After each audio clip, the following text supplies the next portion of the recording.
adolescentes. Adelante, diputada. Gracias. Buenas tardes. Con el permiso de la presidenta de la mesa directiva, de mis compañeras y compañeros que la integran, compañeras y compañeros diputados, medios de comunicación, ciudadanas y ciudadanos que nos acompañan y nos siguen desde las diferentes plataformas digitales. Cuando un niño trabaja, su futuro desaparece. Esto todas y todos lo sabemos, los que estamos aquí presentes, quienes nos han antecedido también, pero poco se ha avanzado para cambiar esta triste realidad que siguen viviendo aproximadamente 160 millones de niñas y niños en el mundo, de los cuales, de acuerdo con la Encuesta Nacional de Ocupación y Empleo, en el primer trimestre de 2023 había 99.074 millones de personas de 15 años y más en el país. Estas cifras nos deberían llenar de indignación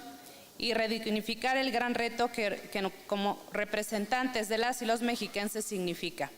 Porque observando la definición de la Organización Internacional del Trabajo, define el trabajo infantil como toda actividad de niñas, niños y adolescentes, remunerada o no, que se realiza al margen de la ley, en condiciones peligrosas o insalubres, que violentan sus derechos o que les pueden producir efectos negativos, inmediatos o futuros para su desarrollo físico, mental, psicológico o social y obstaculizar su educación. Las denominadas peores formas de trabajo son actividades o labores que exponen a las niñas y niños y adolescentes al peligro físico inminente y a un trauma psicológico profundo, que puede afectarlos de por vida, como la esclavitud, la trata infantil, la servidumbre por deudas, la condición de siervo, los niños en conflictos armados, el trabajo forzado, la explotación sexual infantil, la participación en actividades ilícitas, la mendicidad organizada y todo aquel trabajo que puede dañar la salud, la seguridad o la moralidad de los niños. En México,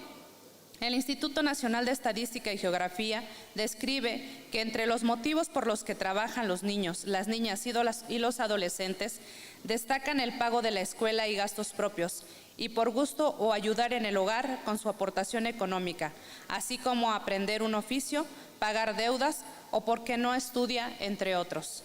Estas causas o factores hacen que las niñas, niños y adolescentes vean privada parte de su infancia y violentados sus derechos humanos señalados en la Convención sobre los Derechos del Niño, afectando su derecho a la educación, a condiciones de vida adecuadas, a la libre participación en la vida cultural y artística, al descanso y entretenimiento, al esparcimiento, a las actividades recreativas propias de la edad, su salud mental, física y su productividad en la vida adulta. En el Estado de México se registraron 273.221 niñas, niños y adolescentes que se encuentran trabajando. En lo que se refiere a las peores formas de trabajo infantil en México, según el informe de niñas, niños y adolescentes reclutados por el crimen organizado, realizado por Reinserta en México, aproximadamente 30,000 niñas y niños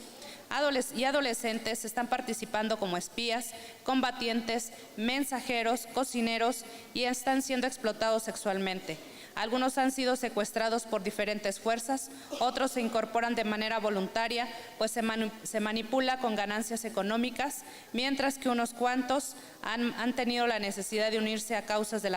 por causa de pobreza, la exclusión y la discriminación en la que se encuentra.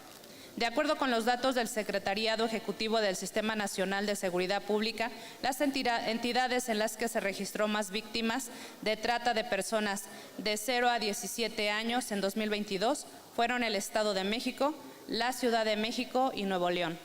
En esta misma línea, el estudio de reclutamiento y utilización de niñas, niños y adolescentes por grupos delictivos en México de la Red por los Derechos de la Infancia en México, REDIM, y el Observatorio Nacional Ciudadano, entre 140,000 y 250,000 niñas, niños y adolescentes estaban en riesgo de ser reclutados o utilizados por parte de grupos delictivos en México durante 2020. En este estudio, el estado con mayor riesgo era el Estado de México. Esto sucede a pesar de que existe una legislación nacional e internacional para erradicar el trabajo infantil y las peores formas de trabajo infantil, como la Declaración de los Derechos del Niño,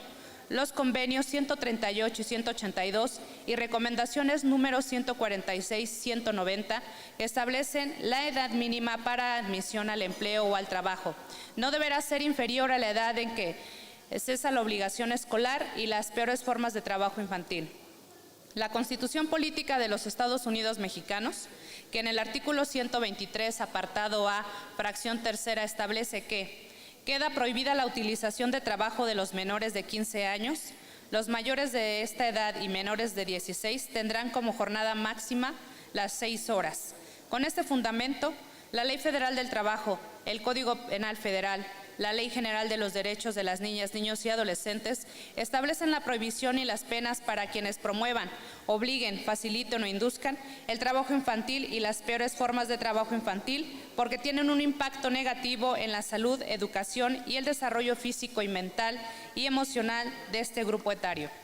En lo que respecta a la legislación del Estado de México, la Constitución Política del Estado Libre y Soberano de México, en su artículo 5, determina que el Estado velará y cumplirá con el principio de interés superior de la niñez, garantizando de manera plena sus derechos. Con esta premisa legal, la Ley de los Derechos de Niñas, Niños y Adolescentes, la Ley de la Asistencia Social del Estado de México y municipios,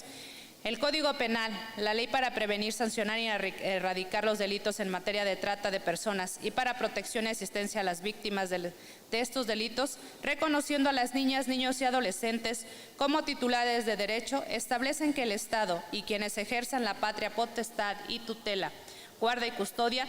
deben promover y garantizar y proteger el pleno ejercicio y goce de los derechos humanos para permitir su desarrollo, bienestar, crecimiento saludable y armonioso, tanto físico como mental, material, espiritual, ético, cultural y social, como las penas para quien vaya en contra de todo esto. Todo este entramado jurídico ahora se enmarca en los Objetivos de Desarrollo Sostenible que en la Meta 8.7 plantea el compromiso de que para 2025 acabar con el trabajo infantil y las peores formas de trabajo infantil. En consecuencia de todo lo expuesto, se advierte que la normatividad en materia establece restricciones específicas al empleo de niños en el trabajo infantil. Sin embargo, sigue existiendo así como la prevalencia de condiciones infrahumanas, especialmente en zonas en donde la pobreza es un factor determinante y los niños trabajan por supervivencia y la de sus familias quienes dependen de ellos, y en muchos casos porque adultos sin escrúpulos sacan provecho en su vulnerabilidad. Por lo que es indispensable modificar la Ley de los Derechos de Niñas, Niños y Adolescentes en el Estado de México y la Ley de Educación para integrar los conceptos de trabajo infantil y las peores formas de trabajo infantil, razón por la cual someto a consideración de esta honorable soberanía lo siguiente. La honorable 61ª legislatura, en ejercicio de las facultades que le confieren los artículos 61, fracción primera de la Constitución Política del Estado Libre y Soberano de México, 38, fracción cuarta de la Ley Orgánica del Poder Legislativo del Estado Libre y Soberano de México, ha tenido a bien emitir el siguiente decreto. Por economía procesal y considerando que a todas y todos los diputados les fue compartida la iniciativa que presento y será turnada para su análisis y estudio a la Comisión Legislativa que corresponda, solo daré lectura al decreto de forma integral y a los transitorios. Primero, se adicionan y modifican diversas disposiciones de la Ley de los Derechos Niñas, Niños y Adolescentes del Estado de México. Segundo, se adiciona la fracción 30ª, 31ª, 32ª del artículo 17 de la Ley de Educación del Estado de México. Transitorios. Primero, publíquese el presente decreto en el periódico oficial, Gaceta de Gobierno del Estado de México. Segundo, el presente decreto entrará en vigor al día siguiente de su publicación en el periódico oficial, Gaceta del Gobierno del Estado de México, dado en el Palacio del Poder Legislativo en Ciudad Toluca de Lerdo, capital del Estado de México, a los 24 días del mes de octubre del año 2023, a nombre del diputado Rigoberto Vargas Cervantes. Es cuanto. Gracias.